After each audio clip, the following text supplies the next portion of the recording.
Hi friends, அனைவருக்கும் வணக்கம். இடையில ஃபெஸ்டிவல்லாம் போய்ட்டதுனால வீடியோ போட முடியல. நம்ம ஏற்கனவே சொன்ன மாதிரி தான், நம்ம ஒரு பேஜ் கிரியேட் பண்ணிடுவோம். அதில் கேட்டதும் பார்த்ததும் அப்படிங்கிற விஷயத்த உங்களோட பகிர்ந்துக்கிறேன் அப்படின்னு சொல்லியிருந்தோம். அந்த வகையில் இன்றைக்கி அரசு திட்டங்களில் மக்களுக்கு எந்த அளவுக்கு போயிருக்கு, அதில் குறிப்பாக மகளிர் திட்டங்கள் பார்த்திங்கன்னா எண்ணற்ற திட்டங்கள் ஒவ்வொரு அரசும் வரப்போ தீட்டுறாங்க. அதில் பார்த்திங்கன்னா ஒவ்வொரு அரசும் ஒரு பீரியடில் அப்படி அப்படியே டெவலப் ஆகி வந்திருக்கு. எதுவுமே கீழே போடுறதா தெரியல திட்டங்களை படிக்கிறப்போ. இல்லை ஒன்றுமே இல்லை, நீங்களே டேரெக்டாக இப்போ எல்லார் கையிலையும் ஒரு உலகமே கையில் வச்சுருக்கோம் எல்லாருமே. அதை எல்லாருமே நல்ல விஷயத்துக்கு யூஸ் பண்ணணும் அப்படின்னு இது மூலிமா கேட்டுக்கிறேன். ஏன்னா நம்ம வீடியோ பார்க்குறதுக்கும் லைக் பண்ணுறதுக்கும் நம்மளே எவ்வளோ நாள் லைக் பண்ணிட்டே இருக்கிறது, வீடியோ பார்த்துட்டே இருக்கிறது, மற்றவங்க போகிறது, நம்ம எதாவது பண்ணுமே அப்படின்னு ஒருத்தருக்குள்ளேயும் யோசிங்க அப்படின்னு இது மூலிமா சொல்லிக்கிறேன்.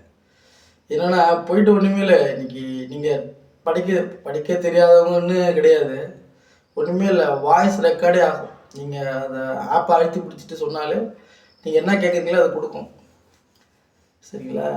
இப்படி உள்ள சூழ்நிலையில் எல்லாமே உங்களுக்கு கணினி மையத்தில் எல்லாமே சிஸ்டமில் இருக்குது. நீங்கள் யாரையும் சந்தித்து கேட்கணும் போகணும்லாம் கிடையாது.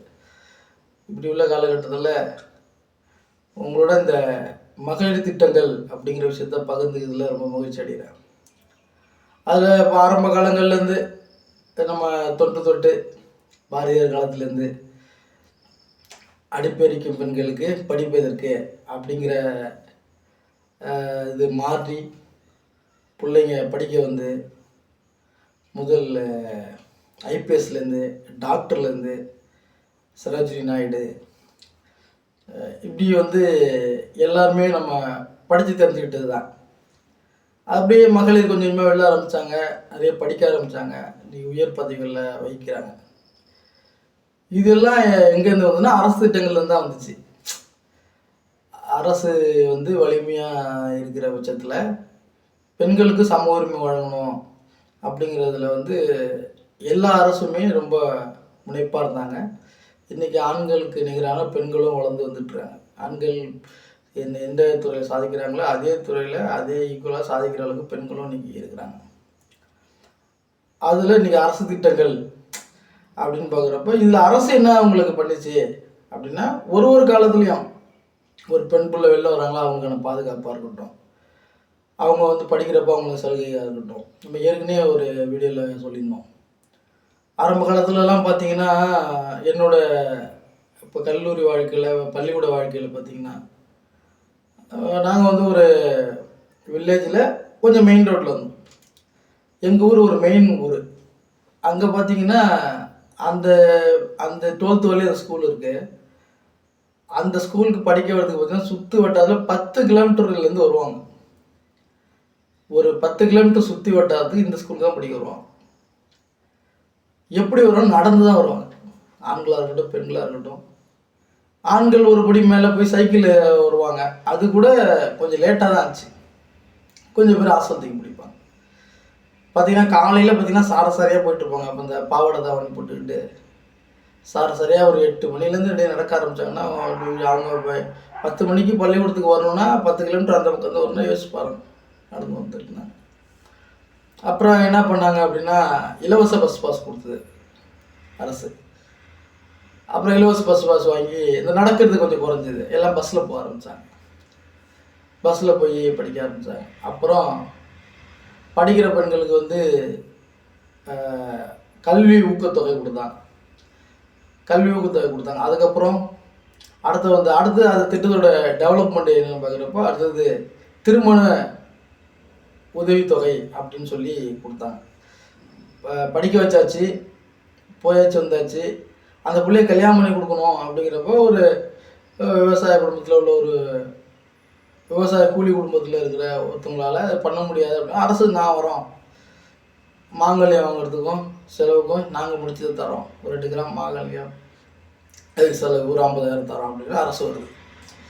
அது படித்து முடிச்சாச்சு, அடுத்தவங்களுக்கு திருமணம் ஒன்று பண்ணி வைக்கணும். அந்த அப்பா அம்மாவால் முடியாது, ஒரு ஏழை குடும்பத்தில் இருக்கவங்க நாங்கள் செய்யணும்னு சொல்லிட்டு திருமண உதவி நிதி அப்படின்னு பண்ணுறாங்க. ஃபஸ்ட் பாஸ் இருந்து அதுக்கப்புறம் இங்கே வந்து இப்படியே ஒன்று ஒன்றா வருது பாருங்க. அப்படியே ஃபஸ்ட் பாஸ் வந்தது, கல்வி உதவித்தொகை வந்தது, திருமண உதவி தொகை வந்தது. ஒரு குழந்தை பிறந்து பூமியில் உழுவுறப்பயே பார்த்திங்கன்னா அரசு கூட சலுகையில் தான் வந்து பூமிக்கே வருது. ஒரு அரசு ஆஸ்பத்திரி இன்றைக்கி வந்து தனியார் ஆஸ்பத்திரிகள் எவ்வளோ வந்திருக்கலாம், எல்லாத்தையும் காசு பண்ண பெருக்கிருக்கலாம். அன்னைக்கு ஒரு வில்லேஜில் வந்து ஒரு ஒரு 1000 குடும்பம் இருக்குது அப்படின்னா அந்த 1000 குடும்பத்தில் ஒரு 10 பேர் வெளிட்டு விடாந்துருவாங்களா? அந்த 10 பேர் வேணால் வெளியில் போய் பார்த்துருப்பாங்க. பாக்கி 990 பேர் இந்த அரசு ஆஸ்பத்திரி நம்பி தான் இருந்தாங்க. அந்த அரசு ஆஸ்பத்திரியில் போய் தான் பார்க்கணும். ஸோ குழந்தை பிறந்ததுலேயே அரசோட சலுகையில் தான் வருது. அதுக்கப்புறம் அந்த குழந்தை வளர்ச்சிக்கு அங்கன்வாடி மூலயமா அவங்களுக்கான தேவைகளை அந்த குழந்தை ஊட்டச்சத்தோடு வளர்கிறதுக்கு போகிறதுக்கான ஊட்டச்சத்து இது வந்து அரசு வழங்குது. பயன்படுறாங்க பயன்பெறல அது அப்புறம். பட் ஆனால் அரசு வழங்குது, அதான் நம்ம இப்போ சொல்ல வரோம். அரசு ஒரு குழந்தை பிறந்ததுலேருந்து அந்த குழந்தை ஒரு ஆரோக்கியமான குழந்தையாக வளர்கிறதுக்கான எல்லா முயற்சியும் அரசு எடுக்குது. இந்திய உலக மக்கள் தொகையில் நம்ம இன்னைக்கு முதல் இடத்துல இருக்கிறோம். அதுக்கு இது எல்லாமே அரசு முன்னெடுத்த திட்டங்கள் தான். பொம்பளை பிள்ளை பிறந்தா கள்ளிப்பால் கொடுத்த காலத்தெல்லாம் போய் அந்த பிள்ளைகளை இன்றைக்கி வளர்த்து அதுங்களுக்கான ஒரு நல்ல விஷயங்கள் செய்வதற்கான எல்லா முன்னெடுப்பும் அரசு மூலியமாக வந்தது தான். இது யாரும் மறுக்கவே முடியாது. அப்படியே மாறி வந்தது. அதுக்கப்புறம் என்ன பண்ணாங்க, ஒவ்வொரு நிர்மூலத்தை அதுக்கப்புறம் சரி கல்யாணம் பண்ணி கொடுக்குறோம். அந்த பிள்ளை 100 பிள்ளைய கல்யாணம் 100 பேரை கல்யாணம் பண்ணி கொடுக்குறோம். 100 பேர் கல்யாணம் பண்ணி கொடுக்குறதுல அவங்களுடைய போதாத காலமோ ஏதோ ஒன்று அவங்களால கணவரோடு சேர்ந்து வாழ முடியலையோ, இல்லை கணவர் இயற்கையால் தவறு இதுமாரி விஷயங்களில் அவருக்கு என்ன பண்ணுறாங்க, விதவை நிவாரண நிதினு ஒன்று வழங்குறாங்க. அது ஒன்று வழங்கிட்டு இருக்காங்க. இதுக்கப்புறம் இது ஒன்று ஒரு பக்கம். இதுக்கப்புறம் அந்த குழந்தை டெவலப் பண்ண அந்த குடும்பத்தை விட்டுறக்கூடாது. ஸோ அந்த இடத்துல வந்து ஒரு சிங்கிள் ஃபாதரோ சிங்கிள் மதரோ, ஸோ அந்த குடும்பத்தை விட்டுறக்கூடாதுன்னு அரசு அடுத்த நடவடிக்கை எடுக்குது. இது ஒரு பக்கம் போயிட்டுருக்கு. அதுக்கப்புறம் பார்த்திங்கன்னா இப்போ உள்ள ட்ரெண்டுக்கு என்ன பண்ணாங்கன்னா, திருமணத்துக்கு நிதி 50,000 கொடுக்குறதுக்கு நீ நல்லா படித்து நீ வந்து ஒன்று டெவலப் பண்ணிக்க, நீ சம்பாரி அப்படின்னு சொல்லி என்ன பண்ணுறாங்க இப்போது இங்கே வா மாதம் 1000 ரூபா தரேன், நீ நல்லபடியாக படித்து உனக்கு தேவை வந்து நீ செஞ்சுக்க அப்படி நம்ம இப்போ கல்லூரி படிக்கிற மாணவிகளுக்கு மாதம் 1000.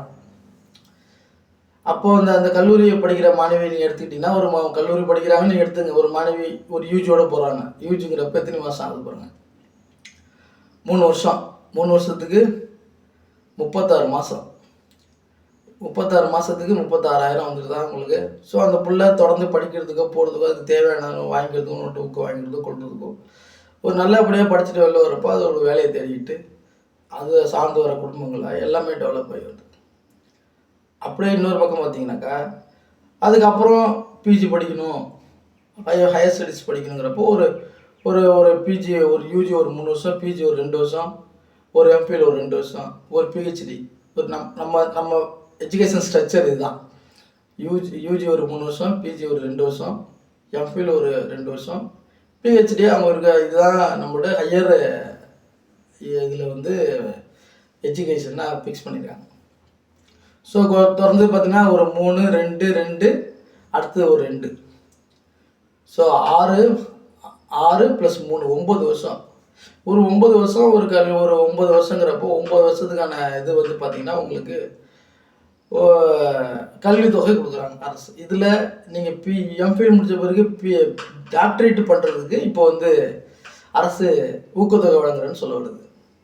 அதுக்கு முன்னாடி ஏதாவது 1 2 யார் பார்த்தீங்கன்னா இந்த காதி கிராஃப்ட் அந்தமாரி நிறுவனங்கள் வழங்கிட்டு இருந்தது. இப்போ அரசே சொல்லுது, நீங்கள் வந்து டாக்டரேட் பண்ணிங்கன்னா உங்களுக்கு உதவித்தொகை நாங்கள் தரோம், உங்களை ஊக்குவிக்கிறோம். ஏன்னா டாக்டரேட் பண்ணுறவங்களோட ஏஜ் பார்த்திங்கன்னா ஆஃப்டர் 25 அந்த ஏஜுக்கு வந்துடுவாங்க. 25 to 33ங்கிறது ஒரு ஏர்ன் பண்ணுற வேண்டிய ஸ்டேஜ். அவங்களே அவங்கள பார்த்துக்கணும். ஸோ அவங்கள்ட்ட ஒரு இம்ப்யூரிட்டி காம்ப்ளெக்ஸ் வந்துடக்கூடாது அப்படிங்கிறனால இப்போ அரசு என்ன சொல்லுதுன்னா, நானே உங்களுக்கு தரோம், நீங்கள் வந்து நல்லபடியாக சர்வீஸ் பண்ணுங்கள் அப்படின்னு. ஸோ இப்படி அரசு திட்டங்கள் நீண்டுக்கிட்டே போகுது. இதுக்கப்புறம் பார்த்தீங்கன்னா இப்போ ரோலிங்கில் போயிட்டு இருக்கிறது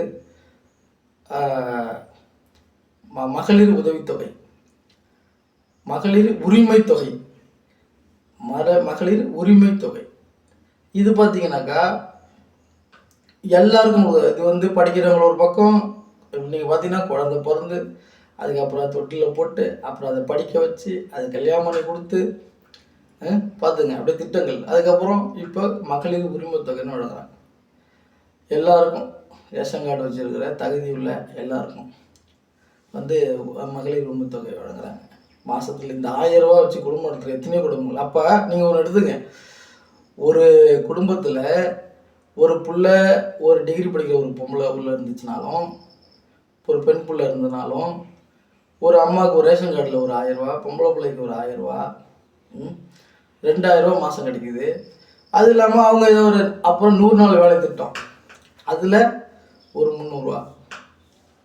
ஸோ ஒரு குடும்பத்துக்கு அந்த தேவைகளை அரசு பண்ணி கொடுக்குது. அது இல்லாமல் அரசு மானியமாக வழங்குகிற அரிசி பருப்பு பார்த்திங்கன்னா ஒன்றுமே இல்லை, 115 ரூபான்னு நினைக்கிறேன், 115 ரூபா.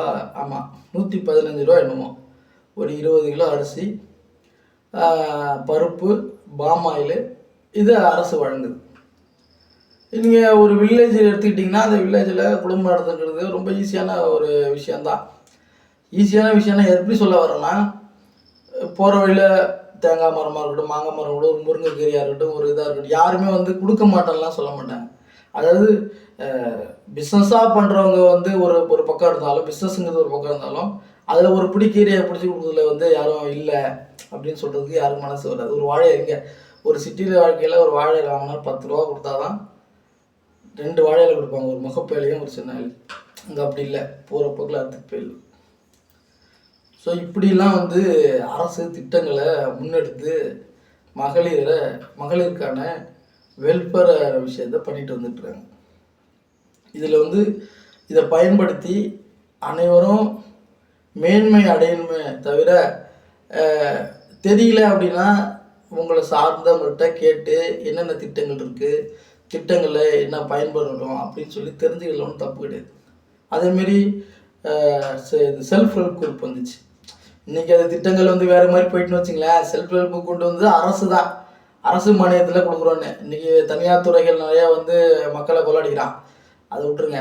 தனியார் துறைகள் பாதியாக தான் பண்ணுறான், மைக்ரோ ஃபைனான்ஸ்னு போட்டு மக்களை சுரண்டுறான், டார்ச்சர் பண்ணுறான். இது உண்மை. இது வந்து ஈஸியாக பணம் கிடைக்கிதுனால மக்கள் போய் விழுந்துடுறான், அதான் உண்மை. அதாவது அரசு மானியத்தோட மக்களுக்கு வழங்கணும்னு வந்தாங்க, சூழல் நிதினு ஒன்று பண்ணாங்க. திட்டமே வேறு. அதாவது சேமிப்பு ஒன்று இருக்கணும், அந்த சேமிப்பை அவங்களுக்குள்ளேயே கொடுத்து வாங்கிக்கணும், இதை பேங்கில் போடணும், ஒரு வர சொல்ல காட்டணும், அதுக்கு வந்து பேங்க்லேருந்து லோன் கொடுப்பாங்க, அதை வாங்கி 20 பேரும் பிரிச்சுக்கணும், அதை திருப்பி கட்டணும். இது வந்து ஒரு இதுவாக இருந்துச்சு. இது என்ன பண்ணிட்டான், தனியார் துறை எங்கே வந்து வந்தான், நான் கொடுக்குறேன் பாடுறான்னு சொல்லிவிட்டு அவன் என்ன பண்ணான், மக்களை கொள்ளை அடிச்சிட்டு இருக்கான், டார்ச்சர் பண்ணிட்டுக்கிறான், ஷெட்யூல் போட்டு கொடுத்துட்றான், நீ இந்த இத்தனை கட்டிடணும் அப்படின்னு சொல்லி. இதனால் ஏகப்பட்ட இது போயிட்டு நம்ம அப்படியே டாபிக் மாறுது, அது அப்படியே இருக்கட்டும், அது இன்னொரு நாளைக்கு பார்ப்போம். இருந்தாலும் இந்த மாதிரி திட்டங்கள் அரசு கொடுத்தும் முன்னேறாத, அதை பயன்படுத்திக்காதவங்களை பற்றி நம்ம கவலை இல்லை. ஆனால் பயன்படுத்துகிற எத்தனையோ மகளிர் நல்லா இருக்கிறாங்க. அதுமாரி மகளிர் வந்து ஒரு சுயதொழில் செய்யணும் அப்படின்னா அவங்களுக்கான லோனு, எல்லாமே மகளிரை மேம்படுத்துவதற்கான எல்லாமே. ஒரு அரசு எடுத்துக்கிட்டிங்கன்னா மகளிரை முன்னெடுத்து தான் ஒரு அரசே போயிட்டு இருந்தது. அவங்க தான் மகளிர் பேரில் தான் எல்லாமே வழங்கினாங்களே. ஸோ அந்தமாரி மகளிருக்கு முன்னுரிமை கொடுத்து பண்ணின காலங்கள்லாம் இப்போ இன்னமும் பண்ணிக்கிட்டு தான் இருக்கிறோம். மக்கள் எல்லாம் அரசு திட்டங்களை அரசை கேள்வி கேட்கறதுக்கு முன்னாடி அரசு நமக்கு என்ன செஞ்சது, அந்த அரசுக்கு திருப்பி நம்ம என்ன செஞ்சோம் அப்படிங்கிறத எல்லாரும் ஒரு வாட்டி யோசிச்சுக்கணும். அரசு திட்டங்களை எல்லோரும் பயன்பெறணும் அப்படின்னு கேட்டுக்கிறேன். இதை காணொலியை பார்க்குறவங்களுக்கு அரசு திட்டம், மகளிர் சம்மந்தமான அரசு திட்டங்கள் ஏதேனும் சந்தேகங்களோ எதுவும் இருந்தால் கமெண்டில் சொல்லுங்கள். அது சம்மந்தமாக விளக்க நான் உங்களுக்கு கொடுக்குறேன். ஓகே, தேங்க்யூ வெரி மச், நன்றி.